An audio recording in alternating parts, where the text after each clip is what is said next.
Dernière nouvelle 24 heures.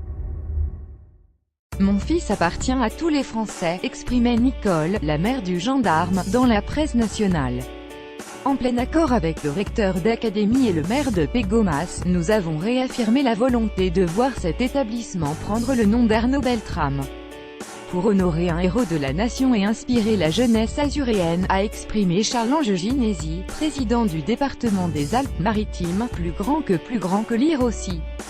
Le futur collège de Pégomas sera baptisé Arnaud Beltrame, si personne ne remet en cause l'acte de bravoure du gendarme, décédé après avoir échangé sa place avec un otage lors de l'attentat à Trèbes le 23 mars dernier. Certains parents d'élèves craignent d'afficher un patronyme aussi symbolique en tête d'un collège. Difficile pour les parents d'élèves de se libérer en pleine journée pour faire la visite de l'établissement.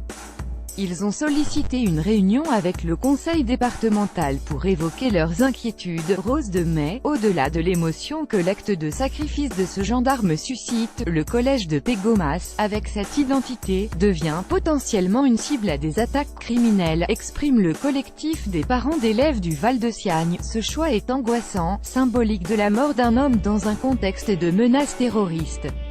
Les enfants de 10 à 14 ans ont le droit d'étudier et de grandir sans ce poids permanent sur les épaules. L'histoire compte beaucoup d'autres héros reconnus comme des modèles possibles pour la jeunesse. Le nom d'un établissement scolaire ne doit pas être choisi dans l'immédiateté de l'émotion et de l'actualité. Nous souhaiterions que le nom de « Collège Rosa Santifolia » ou « Collège Rose de Mai » puisse faire l'objet d'une étude. La réponse de Charles-Ange Ginesi est attendue sur ce point.